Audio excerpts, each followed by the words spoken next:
오늘 말씀은 아주 유명한 말씀, 터가 무너지면 의인이 무엇을 하랴라고 나와 있는 아주 유명한 말씀이 등장하는 시편입니다.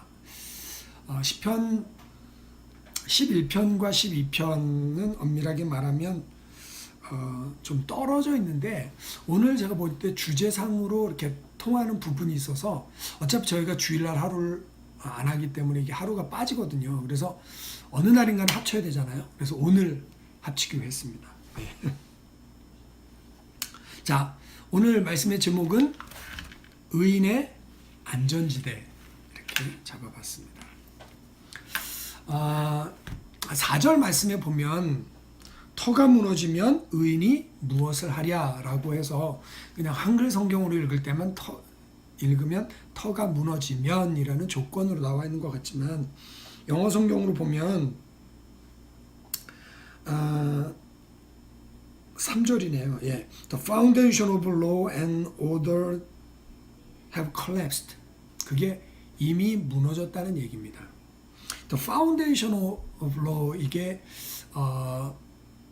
에스겔서에는 뭐라고 나왔냐면 absolute holiness 이렇게 나와 있단 말이에요. 율법의 가장 근본이 뭐냐면 완전한 거룩입니다. 근데 그 거룩이 무너지고 그 터가 무너져 버렸습니다. 의인은 의로움의 터를 두고 있는데 그 터가 무너져 버린 거예요. 여러분, 그것을 우리 12장 8절은 이렇게 이야기하고 있습니다. 비열함이 인생 중에 높임을 받는 때는 악인들이 곳곳에서 날뛰는도다. 비열한 게 잘했다, 야. 그래, 차라리 그렇게 하는 게 차라리 낫다, 야. 막 이렇게 비열하게 했는데, 정직하지 않게 했는데 그것을 찬양하는 세상이 터가 무너진 세상입니다. 그럴 때는 악인이 곳곳에서 날뛴다, 이렇게 표현하고 있어요. 여러분, 그렇게 터가 무너진 세상 가운데 의인이 어떻게 해야 되느냐, 이것이 오늘 질문입니다.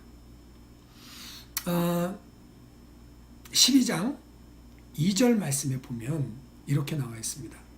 그들이 이웃에게 각기 거짓을 말하며 아첨하는 입술과 두 마음을 말하는도다. 자, 거짓말하고요, 아첨하고요, 마음으로는 딴 생각, 두 가지 생각을 품고 있다는 것입니다. 또 12장 4절, 그들이 말하기를 우리의 혀가 이기리라. 우리 입술은 우리의 것이니 우리를 주관할 자 누구리요? 그러니까 내가 말하고 싶은 대로 말하는 거야, 내 뜻대로 하는 거야, 이렇게 사람들이 교만해합니다. 그 결과로 어떻게 됐냐면 12장 1절, 여호와여 도우소서, 경건한 자가 끊어지며 충실한 자들이 인생 중에 없어지나이다. 그러니까 이 비열함이 높임을 받고 악인들이 막 날뛰니까요, 의인들이 사라지는 겁니다. 자, 생각해 보세요. 돈을 버는데 정직하게 일을 했는데 돈을 못 벌어요. 비열하게 했는데 돈을 왕창 법니다. 그러면 처음에는 사람들이 정직함을 지킬 겁니다. 그런데 정직하게 해서 점점 안 되고, 비열하게 하는 사람이 점점 잘 되면 이 정직한 사람들이 어디로 갈까요? 점점 비열함 쪽으로 가게 될 것입니다. 그래서 경건한 자가 끊어지고 충실한 자들이 인생 가운데 없어지는 거예요. 그게 터가 무너진 세상입니다. 여러분, 그렇게 거짓과 아첨, 속이는 마음으로 인해서 경건한 자들이 발붙일 곳이 없어졌습니다. 그뿐만 아니라 이쪽에 있는 악인들이 의인을 무너뜨리려고 하는 거예요. 11장 2절입니다. 악인이 활을 당기고 화살을 시위에 먹이며 마음이 바른 자를 어두운 데서 쏘려하는도다. 자, 자기들 잘 되는 것만으로 끝나지 않고 의인을 어두운 데서 공격하고 죽이려고 한다는 것입니다. 자, 완전히 터가 무너진 세상 아닙니까? 여러분, 오늘 우리가 살아가는 세상은 안전한 터 위에 서 있습니까? 아니면 터가 무너진 세상입니까? 겉으로 볼 때는 민주주의라든지 자본주의라든지 혹은 또 공산주의라든지 어떤 터 자체가 그들이 주장하는 바에 의하면 견고하다고 이야기합니다. 그런데 그 터가 정말 견고한가요? 아닙니다. 의인이 사라지고 있습니다. 충실한 자가 끊어지고 있습니다. 결국 우리는 터를 잃어버린 경건한 터, 의로운 터를 잃어버린 그 세상 속에 살고 있다는 것입니다. 오늘 시편 기자는 다윗은 그럼 그 터가 무너졌다면 의인이 무엇을 해야 될 것이냐라고 질문을 하고 출발하고 있습니다. 그런데 너무 놀라운 건요. 여러분, 세상의 터가 무너졌다고 하나님이 무너지신 게 아니라는 거예요. 다윗은 세상의 터가 무너졌어요. 그러면 의인이 무엇을 하랴라고 하면서 그 다음 4절부터 계속해서 여호와 하나님, 여호와 하나님, 여호와 하나님을 이야기하고 있는 거예요. 터가 무너진 세상 속에서 의인은 세상에 있는 어제 말한 악인의 형통함을 부러워하기보다 하나님의 공의에 기대는 것이 의인이 할 일이라는 것입니다. 자, 4절 이렇게 11장 4절 이렇게 말합니다. 여호와께서는 그의 성전에 계시고 여호와의 보좌는 하늘에 있으며 그의 눈이 인생을 통촉하시고 그의 안목이 그들을 감찰하시는도다. 자, 여러분, 그래서 오늘 의인의 터가 무너졌을 때 우리가 어떻게 되냐? 하나님은 바라봐야 된다. 그것을 12장 5절에는 이렇게 표현하고 있습니다. 12장 하반절에 내가 이제 일어나 그를 그가 원하는 안전한 지대에 두리라 하시도다. 자, 세상에 터가 무너졌는데 하나님은 여전히 왕이세요. 하나님은 여전히 그 성전에 계시고 하나님의 보좌는 여전히 하늘에 있습니다. 그리고 그 눈으로 인생을 통촉하시고 그 안목으로 그들을 감찰하고 계십니다. 그러면서 하나님은 그 의인들을 하나님의 안전지대로 부르고 계시는 거예요. 여러분, 여러분의 안전지대는 어디입니까? 여러분은 어디로 가야 안전함을 얻습니까? 우리가 오늘 찬양한 것처럼 주님의 이름은 강한 성무 그곳에 달려간 자 안전하리. 내 아버지 그 품 안에서 내 영혼은 안전합니다.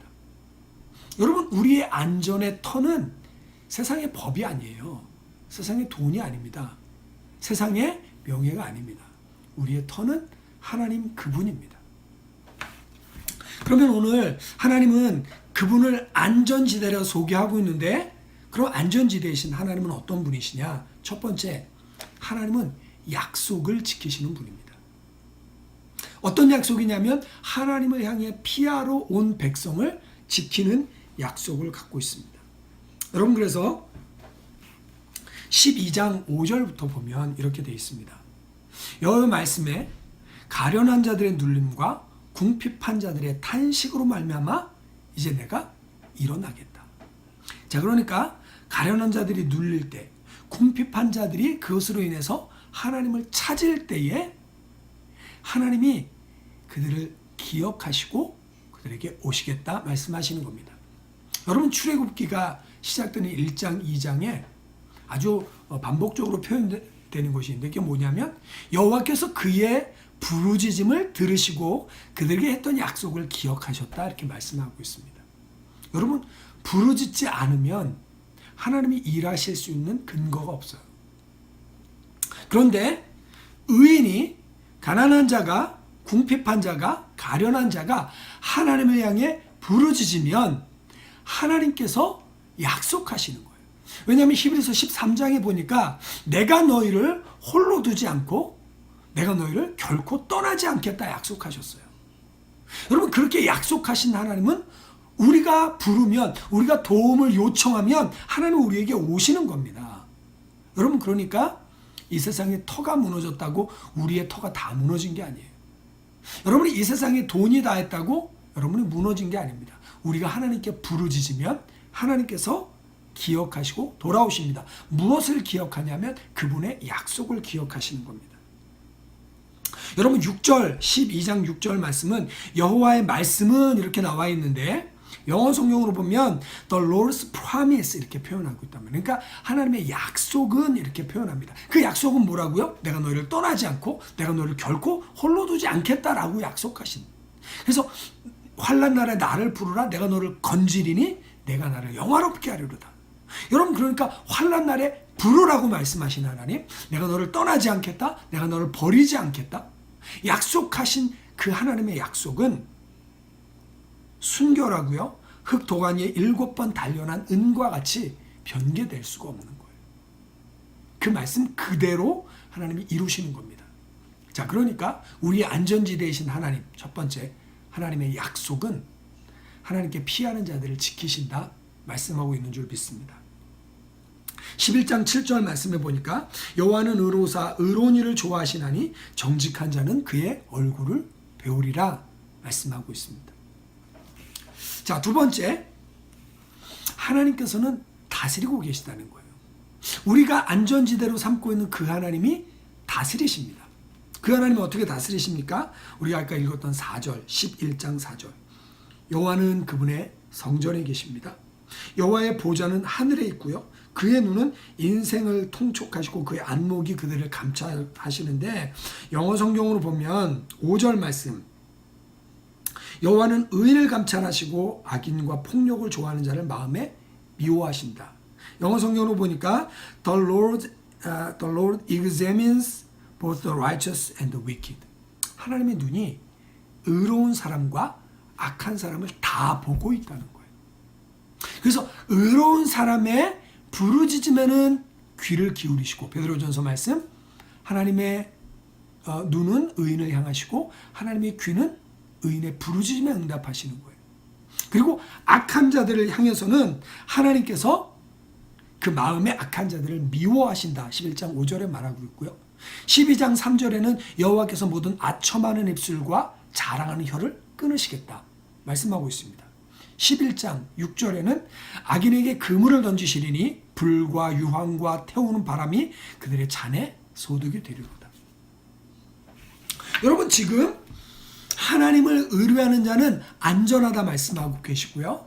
악인을 하나님이 감찰하고 계시다가 그들에게 그물을 던지시고 불을 내리시고 유황과 태우는 바람을 그들 가운데 보내시는 거예요. 하나님은 공의의 하나님이십니다. 자, 여러분, 그러니까 우리의 안전지대이신 하나님은 어떤 하나님입니까? 첫 번째, 약속을 지키는 하나님. 내가 너를 떠나지 않고 버리지 않고 너에게 오리라 약속하신 그 약속을 지키는 하나님. 두 번째, 하나님은 여전히 성전에서 하늘 보좌에서 다스리시는 하나님. 세 번째는 그 다스리심이 공의롭고 의인의 간구는 귀를 기울이시고 의인의 기도에는 응답하시면서 악인에게는 그물을 던지시고 불과 유황과 태우는 바람을 보내시는 공의로우신 하나님이 우리의 안전지대라는 것입니다. 자, 저는 오늘 여러분 사실 이 1절 말씀을 11장 1절 말씀을 제가 제일 좋아하는 말씀이거든요. 근데 여러분에게 소개를 안 한 이유는 그것으로 결론을 맺고 싶어서 그렇습니다. 11장 1절은 우리 가운데 이렇게 말합니다. 내가 여호와께 피하였거늘 너희가 내 영혼에게 새같이 내 산으로 도망하라 함은 어찌함인가? 야, 내가 이미 하나님께 나를 맡겨서 이미 하나님이 나의 안전지대야. 내가 이미 하나님을 신뢰하고 그분이 나를 다스리실 것을, 그분이 나를 보호하실 것을 믿어. 근데 너 어떻게 나보고 새처럼 산으로 도망가서 거기서 의지할 대상을 찾으라고 하니? 나는 하나님을 내 피난처로, 하나님을 내 안전지대로 삼을 거야.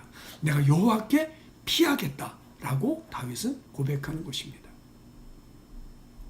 여러분, 다윗은 평생을 쫓기면서 살았습니다. 뭐 평생이라고 하긴 좀 그렇지만 왕이 되기까지는 사울에게서 쫓겼고요. 그 다음엔 또 뭐 아들한테 쫓기고요. 칼에 쫓기고요. 전염병에 쫓기고요. 다윗의 인생도 풍파가 그칠 날이 없었습니다. 그러나 다윗은 단 한 번도 그 하나님을 떠나서 자기 스스로의 힘으로 서려고 밧세바 사건 외에는 그렇게 하려고 한 적이 없습니다. 오늘 여러분의 안전지대는 어디입니까? 전쟁이 날 때 어디에 가면 안전합니까? 세상에 경제 공황이 올 때 어디에 가면 안전합니까? 팬데믹이 왔는데 어디에 가면 바이러스부터 안전합니까? 여러분, 물론 우리는 뱀같이 지혜로워야 합니다. 그리고 비둘기같이 순결해야 됩니다. 그러니까 마스크도 잘 쓰고요. 손 소독도 잘 하고요. 갔다 오면 잘 씻고요. 사람 많은 데 좀 피하고 다 해야 됩니다. 그러나 그 모든 두려움으로부터 우리를 안전하게 지키는 것은 그런 세상 사람들이 다 하는 방법 말고 우리의 안전지대 하나님을 의뢰하는 것이 우리의 가장 확실하고 좋은 방법인 줄 믿습니다. 하나님을 안전지대로 삼으십시오. 여러분의 재산이, 여러분의 사업이 타격을 받아서 하나님 어떻게 해야 될지 모르겠습니다 라고 할 때도 나의 안전자산 하나님이 계시잖아요. 그 하나님, 나의 모든 그 안전의 공급하심의 근원은 하나님이시니까 그 하나님이 공급하시면 그 뿌리로부터 모든 공급하심이 올라올 줄 믿습니다. 하나님 의뢰하시고 하나님 의지하면서 승리할 수 있는 저와 여러분 되어지시기를 예수님의 이름으로 축원드립니다.